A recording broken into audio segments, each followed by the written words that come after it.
The Art of War.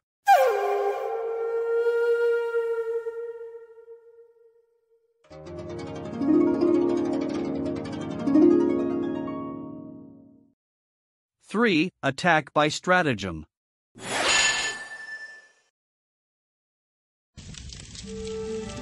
Sun Tzu said, in the practical art of war, the best thing of all is to take the enemy's country whole and intact. To shatter and destroy it is not so good. So, too, it is better to recapture an army entire than to destroy it, to capture a regiment, a detachment, or a company entire than to destroy them. Hence, to fight and conquer in all your battles is not supreme excellence. Supreme excellence consists in breaking the enemy's resistance without fighting.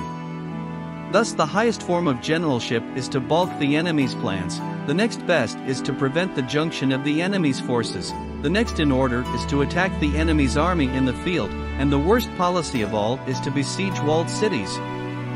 The rule is not to besiege walled cities if it can possibly be avoided. The preparation of mantlets, movable shelters, and various implements of war will take up 3 whole months, and the piling up of mounds over against the walls will take 3 months more.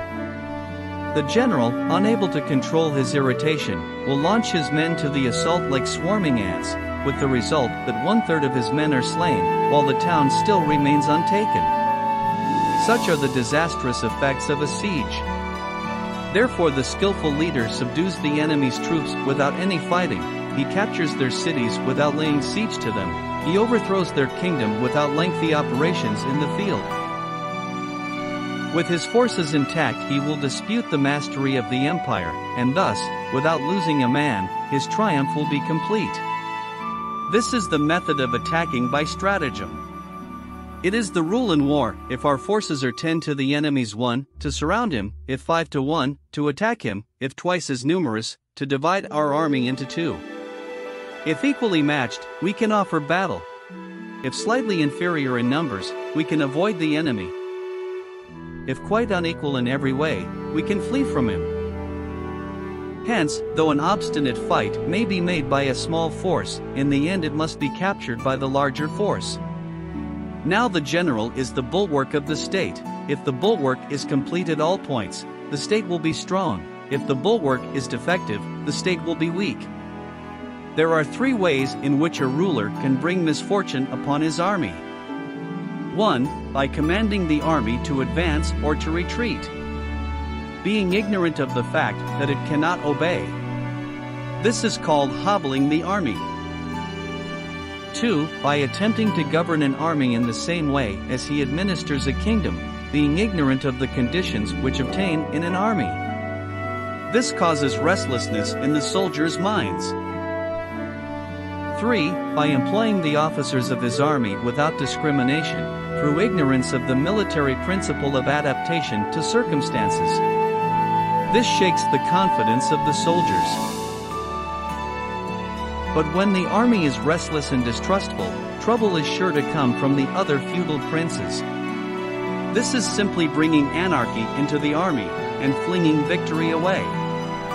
Thus we may know that there are 5 essentials for victory. 1. He will win who knows when to fight and when not to fight. 2. He will win who knows how to handle both superior and inferior forces. 3. He will win whose army is animated by the same spirit throughout all its ranks. 4. He will win who, prepared himself, waits to take the enemy unprepared. 5. He will win who has military capacity and is not interfered with by the sovereign. Hence the saying, if you know the enemy and know yourself, you need not fear the result of 100 battles.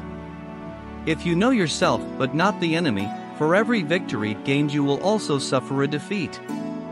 If you know neither the enemy nor yourself, you will succumb in every battle.